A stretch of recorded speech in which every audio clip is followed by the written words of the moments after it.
Buenas noches, bienvenidas a esta emisión de la Iglesia del Tercer Día. Hoy traemos un mensaje para poder aprender la diferencia entre misericordia y lástima y verificar qué diferencia hay y por qué Dios quiere que tengamos misericordia y no lástima acerca de nuestras relaciones con los demás. Sí, vamos a entender que no es lo mismo la misericordia que la lástima. En algunas ocasiones, si no de manera tácita, sí de manera implícita, podemos entender o llegar a confundir la misericordia con la lástima. En algunas ocasiones ocupamos el término de lástima como sinónimo de la misericordia, o inclusive hay veces que sustituimos la palabra lástima por misericordia porque puede sonarnos fuerte, puede ser algún vocablo hasta ofensivo para en algunas ocasiones, ¿no? Esta parte de me das lástima, puede ser ofensivo, pero muchas ocasiones la misericordia se puede confundir, si no netamente como el concepto, sí como la utilización como sinónimo, ¿no? Entonces vamos a comprender ambos vocablos, qué significa, por qué es esta diferencia y podamos entender cuál es el propósito de Dios con referencia a esto. Entonces empecemos por definir cada uno de estos conceptos, ¿sí? Vamos a entender la misericordia. Hay dos acepciones de misericordia. La primera es una cualidad de Dios que en cuanto a su ser perfecto, por lo cual Él perdona el pecado de la gente. ¿Sí? Esta es una cualidad de Dios, ¿sí? Pero el diccionario de la Real Academia nos dice que es la inclinación de sentir compasión por los que sufren y ofrecerles una ayuda. ¿Sí? Y la lástima es un sentimiento de tristeza que se produce por el padecimiento o por ver padecer a alguien. También lo menciona como una cosa que causa disgusto o te mueve a lamentarse de su condición, como el tengo lástima de ti, ¿no? Como una manera de inferirnos hacia un dolor extremo por alguien. Ok, correcto. Mira, una vez que tenemos las dos definiciones, vamos a ver cuál es la gran diferencia entre estas. Y yo quiero esta gran diferencia, enfocarme en ella. ¿Sí? La gran diferencia es que la misericordia te va a causar una acción. Vimos que la define como el deseo de poder ayudar a alguien, de querer ayudar a alguien, ¿sí? Misericordia viene de un vocablo griego que es el eleemon, que se trata de una compasión activa, ¿sí? No únicamente tengo compasión por la persona, sino esa compasión me lleva a hacer algo por ella o el anhelar hacer algo para ayudarle, para sacarlo de la situación o para poderle apoyar, ¿sí? La misericordia siempre va a ser accionada por el amor, ¿sí? Y este amor te va a llevar a que obres en favor de ese alguien del que tienes misericordia. ¿Sí? Entonces vamos a darnos cuenta que es la razón por la cual podemos entender la misericordia de Dios. Dios tiene misericordia de nosotros a tal grado que reaccionó dándonos a su Hijo para que podamos tener vida eterna, poder tener la salvación y poder tener la capacidad de dejar el pecado atrás. ¿Sí? Entonces vamos a verlo esto un poquito más adelante. Ahorita lo que quiero enfatizar es esa diferencia. La diferencia es que la misericordia siempre va a ir acompañada de una acción por querer ayudar y apoyar a aquella persona de la cual tenemos misericordia. Y esto te va a dar un plus. Este accionar es un plus porque no únicamente beneficia a aquella persona que tiene necesidad, sino te beneficia a ti porque en ti provoca un gozo. Cuando tú tienes misericordia de alguien y puedes tener la capacidad de poder ayudar a alguien, ¿sí? Inmediatamente hay un gozo en tu corazón. ¿Y por qué viene este gozo? Este gozo no tiene otra razón de ser más que es el gozo de Dios en tu vida por poder ser un instrumento útil para Dios. ¿Sí? Porque vimos que es una cualidad de Dios. ¿Sí? Y esta cualidad es la cualidad de Dios puesta en sus hijos. Cada uno de nosotros tenemos la capacidad en Cristo de poder tener misericordia de la gente y querer ayudarlos. ¿Sí? Y esto hace que tú te conviertas en el instrumento de Dios, en el brazo de Dios, en la mano de Dios, esa mano que esos brazos que abrazan, esa mano que acaricia, en el corazón de Dios, que quiere apoyar y ayudar a sus hijos. ¿Sí? Y somos el instrumento que Dios utiliza para hacerse presente en la vida de los demás. Y esto es la manera en que tú, esta cualidad que viene de Dios, está puesta en ti ahora que conoces a Cristo y tienes la capacidad de tener misericordia de la gente y quererla ayudar. ¿Sí? Es el amor de Dios el que te mueve a querer poder ayudar. ¿Sí? Y esto toca un plano eterno. No se queda en el plano efímero terrenal, sino se transforma en un plano eterno, porque no únicamente estás teniendo una actividad en lo físico, en el terreno material, sino también en el terreno espiritual. Por eso causa gozo. ¿Sí? Y vamos a ver esta cualidad, cómo está presente en la palabra de Dios, ¿no? Hay un salmo, el Salmo 136. Versículo a versículo, este salmo siempre enfatiza que la misericordia de Dios es para siempre. Sí, la misericordia de Dios no tiene un límite de vigencia, nada más es para ahorita, para la gente. No, no, no, esta misericordia es para siempre. Y el ser misericordioso para siempre de parte de Dios lo instaura como cualidad de Dios a tu vida. Entonces, ¿qué quiere decir? Que nosotros también tenemos que tener esa cualidad, ser misericordiosos para siempre y querer ayudar a la gente y quererla apoyar. No se trata de querer sustituir a Dios, sino ser el instrumento de Dios. Es una inferencia completamente diferente y no quiero ahondar mucho en esto para no llevarnos mucho tiempo.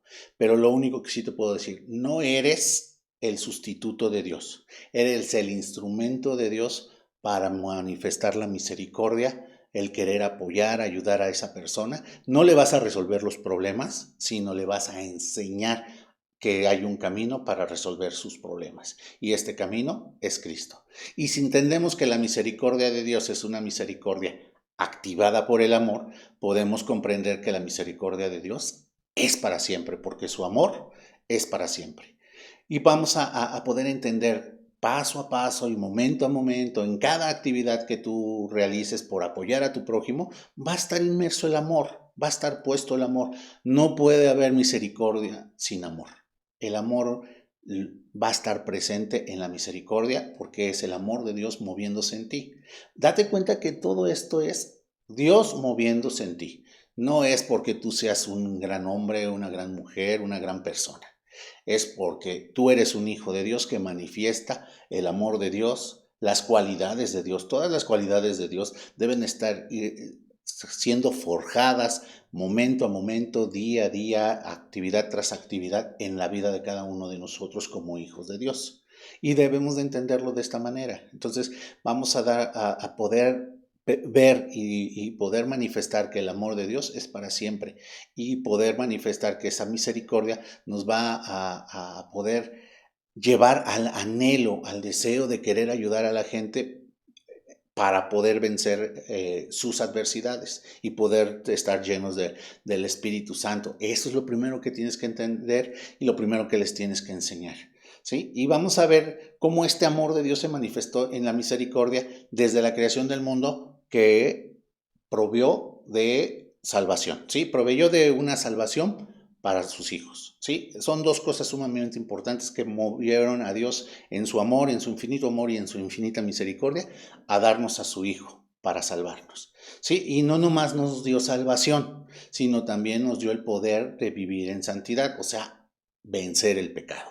¿Sí? Su palabra nos dice además de que la misericordia de Dios, por la misericordia de Dios no hemos sido consumidos. Esto lo vemos en Lamentaciones 3:22. Nos dice, por la misericordia de Jehová no hemos sido consumidos porque nunca decayeron sus misericordias. Entonces vas a darte cuenta en este versículo que por el amor de Dios y su misericordia es que Él nos ha provisto de esta misericordia, nos ha provisto de todo lo que necesitamos de ayuda para vencer el pecado, para vivir en santidad. Sí, vamos a ver cómo el amor de Dios, el amor de Dios lo movió a él para actuar y darnos salvación y darnos libertad del poder del pecado. Por ello, el pecado ya no se puede enseñorear de nosotros, como lo dice Romanos 6:14, porque el pecado no se enseñoreará de vosotros, pues no estáis bajo la ley, sino bajo la gracia del Hijo de Dios. Hoy día estamos bajo esta gracia y la gracia de Dios es por lo que nosotros podemos vivir en esta santidad.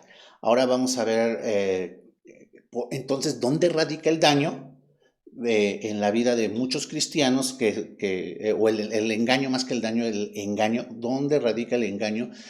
Por lo cual los cristianos o algunos cristianos no pueden vivir en la libertad a la que el Hijo los ha llamado, como lo dice Gálatas 5:1. Estad pues firmes en la libertad con que Cristo nos hizo libres y no estéis otra vez bajo el yugo de la esclavitud. Cuando habla aquí del yugo de la esclavitud, habla del yugo del pecado. ¿Sí? Muchas veces nuestra naturaleza humana nos conlleva o nos va guiando lejos de buscar misericordia, a causar conmiseración, ¿sí? La conmiseración es una compasión que se tiene por el mal de alguien. Entonces, muchas ocasiones, esta conmiseración que está en cada uno de nosotros, queriendo anhelar que los demás de manera equivocada tengan conmiseración por nosotros y no misericordia. Y provocamos muchas veces que la conmiseración en lugar de la misericordia. Y esto demuestra que la conmiseración lleva a unas necesidades dentro de querer solucionar nuestros problemas, pero de una manera equivocada, ¿sí? Entonces vamos a entender cómo debo de hacerle para no causar lástima y sí ser movido a misericordia, ¿sí? Entonces vamos a ver unos puntos importantes. El primero es que, primero que nada, debes de dejarte de hacer la víctima. Hacerte la víctima es manipulación. Es una manera inconsciente o consciente del ser humano de querer manipular a los demás para que hagan lo que yo necesito y muchas veces hasta sin pedírselo. Muchas veces esto podría manifestar hasta cierto grado una situación de orgullo. No puedo pedir ayuda, pues entonces me victimizo, manifiesto mi necesidad de una manera tan vedada que lo que espero es que los demás deseen ayudarme, ¿sí? Tratar de moverlos a misericordia, pero lo único que provoca es lástima, porque la gente no se mueve a misericordia cuando te ve la intención que tienes tú de serte la víctima, y entonces se reserva el querer hacer algo por ayudarte. Esto causa lástima en lugar de causar misericordia, ¿sí? El segundo punto es dejar de culpar a los demás por tus problemas, ¿sí? Si yo dejo de culpar a los demás por mis problemas, entonces dejo de causar lástima y puedo llegar a expresar mi necesidad de ayuda y la gente va a extenderme la mano porque no lo estoy culpando de mi situación. Muchas veces decimos, ay, es que yo perdí el trabajo porque mi jefe me tenía mala voluntad. Estás haciéndote por un lado víctima y por el otro lado estás echándole la culpa de tu situación a un tercero, ¿sí? Entonces muchas veces eso hace que la gente tampoco tenga misericordia, sino que causas en ello la conmiseración o la lástima, ¿sí? El tercer punto es dejar de intentar de pasar la responsabilidad a otro, ¿sí? Muchas veces intentamos en este proceso de que no hacerme responsable de lo que yo estoy haciendo y querer responsabilizar a otros de lo que me está pasando. Y esto tampoco causa, o más bien esto causa conmiseración o causa lástima y la gente no está dispuesta a ayudarte.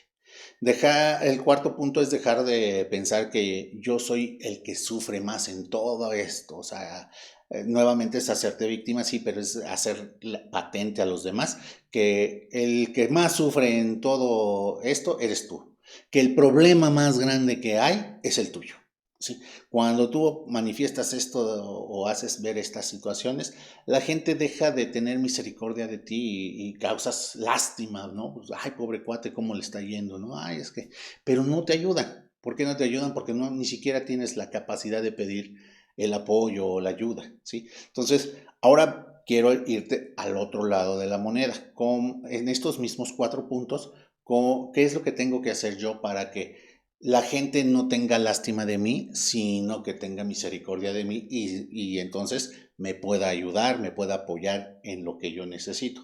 El primer punto es tomar el papel que te corresponde en la situación. Es decir, no estés tratando de buscar que la gente tenga conmiseración de ti, sino que y te pueda brindar el apoyo, sino que pide el apoyo con humildad. O sea, aprendamos a pedir humildemente que nos apoyen, que nos ayuden cuando lo requerimos, ¿sí? No se trata de hacerse el fuerte, ¿no? Y inclusive muchas veces hasta ocupamos los mismos versículos de la palabra, sacándolos fuera de contexto y queriéndolos poner en nuestro contexto y no decíamos pedir ayuda, ¿sí? Y esto también es orgullo, porque al final de cuentas también debes de saber cuándo necesitas que alguien te ayude, que alguien te apoye, ¿sí? Y esta parte es sumamente importante. Muchas veces decimos, todo lo puedo en Cristo que me fortalece, pero estás buscando que alguien te eche la mano sin pedir la ayuda. Entonces, no, responsabilízate de tu situación, toma control de ella y si necesitas pedir ayuda, pídela con humildad, con sencillez de corazón. No la insinúes, pídela. ¿Sí? La gente cuando te ve que pides la ayuda, pues sí, y cuando recibas esa ayuda, recíbela como te la den. Muchas veces buscamos una ayuda y queremos que la gente nos ayude como nosotros concebimos que nos debe de ayudar. Y no, una ayuda y un apoyo es el apoyo y la ayuda que la gente te la pueda dar como te lo puede dar. ¿Sí? No busquemos que nos resuelvan el problema, sino tomemos el apoyo y la ayuda como la herramienta para poder apoyarnos como tal y poder resolucionar nuestro problema o solucionar nuestra situación. El segundo punto es responsabilizarme de mi problema. Es decir, habíamos visto que muchas veces queremos echar la culpa. Ahora aquí se trata de no echarle la culpa a nadie, sino responsabilizarme del problema y saber cuál es la raíz de este problema y decir, bueno, esto voy a tomar el control y voy a empezar a accionar y a pedir la ayuda que sea necesaria para poder resolver el problema, pero como responsable yo, no queriendo responsabilizar a otros para que me ayuden a resolver el problema. ¿Sí? El tercer punto es tomar mis decisiones y si necesito pedir un consejo lo pueda pedir, pero tener la conciencia de que la decisión es mía. La responsabilidad de esta decisión es mía. No se trata de que le eche la culpa a alguien más, a que no se trata de que responsabilice a otros de mis decisiones, sino yo tomar control y la responsabilidad de esa decisión que estoy tomando, sabiendo que el apoyo que reciba o el consejo que reciba es lo que la gente me puede brindar, pero es mi responsabilidad el tomarlo y la decisión que voy a tomar. El cuarto punto es saber que si bien puedo estar sufriendo yo, no soy ni el primero ni el último y mucho menos el único que sufre. Tenemos que tener bien claro esto. Muchas veces actuamos como si fuéramos los primeros que sufren, los últimos que sufren y los únicos que sufren. Entonces tenemos que tener bien claro esa parte. Como vimos, estos 4 puntos son sumamente importantes que los tomamos y van entrelazados, no puedes separarlos del todo. Tienes que tomar, si te das cuenta, en los 4 puntos hay responsabilidad, la responsabilidad de lo que yo tengo que hacer, de mis decisiones, de lo que debo hacer, la responsabilidad de cómo tomar la ayuda. No confundamos la misericordia con lástima y tampoco confundamos la misericordia y el apoyo de la gente como lo que tú necesitas es lo que te deben de dar. No, tú debes de tomar lo que la gente te da de apoyo, de ayuda, de consejo, y con eso es una herramienta para que tú salgas adelante. No es la solución, sino es una herramienta. Y eso te debe de quedar bien claro.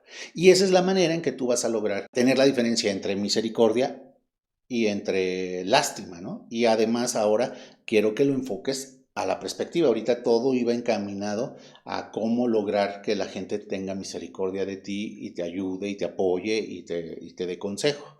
Pero en este sentido, ahora vas a la inversa. ¿Cómo lograr el apoyo, la misericordia de tu parte hacia los demás? Como te dije, tú eres el brazo de Dios, tú eres la mano de Dios, tú eres el corazón de Dios. Tú eres el Hijo de Dios que va a manifestar a Dios en esta tierra. Entonces tienes que aprender a dar el apoyo de la gente para que pueda tomar sus decisiones, para que pueda apoyarse en ti, para que pueda salir adelante, ¿sí? Y sin que le estorbes, sino por todo lo contrario, ¿sí? Entonces, debemos de tener en cuenta que no debes de confundir la misericordia con la lástima, y tu accionar no es tener lástima por los demás, sino es tener misericordia por los demás y tratar de ayudarlos en la medida de lo posible. No eres el que le vas a resolver, eres la persona que le va a proporcionar las herramientas para que resuelva sus problemas, para que resuelva su situación, para que solvente toda esa parte. ¿Sí? Y entonces esto te va a hacer actuar, la misericordia te va a hacer actuar en justicia. ¿Sí? Acuérdate lo que nos dice Miqueas. Dice que lo que pide Dios de ti es hacer justicia, amar misericordia y ser humilde delante de tu Dios. Y entonces hacer justicia no es la parte de justicia helénica, de la justicia ciega. Tú ve en la palabra de Dios, cada vez que encuentres misericordia, es Dios poniéndose en favor del débil, del necesitado. Eso es justicia. ¿Sí? Justicia es ponerte en favor del necesitado. ¿Sí? De aquel que sus derechos están siendo violados, pues eso es justicia, ponerte de su lado. No ir en contra de quienes quieren justicia, ¿no? Sino es ir en favor de aquel que necesita tu apoyo, que necesita. Por eso va muy de la mano la misericordia con la justicia. ¿Sí? Por eso dice que debes de actuar en justicia, amar misericordia, que cada vez que tú necesites aplicar misericordia para aquel que ha faltado, para aquel que necesita ayuda, para aquel que necesita apoyo, lo puedas hacer, lo puedas proporcionar, ¿sí? Y ser humilde delante de tu Dios quiere decir que cuando tú ejerzas la justicia y la misericordia, sepas que estás actuando en nombre de Dios. Y esta es la manera en que debemos de trabajar, esta es la manera en que debemos de vivir y esta es la manera en que te pido que reflexiones hoy día para que puedas vivir aplicando la misericordia de Dios, aplicando la justicia de Dios y siendo humilde delante de Dios para que tú puedas siempre manifestar que lo que la gente puede ver de bueno en ti es la obra de Cristo aplicada a tu vida. Bueno, espero que puedas tomar este mensaje, hacerlo carne en tu vida y puedas llevarlo a cabo y puedas día a día seguir caminando en justicia, en misericordia y humildad. Buenas noches, Dios te bendiga.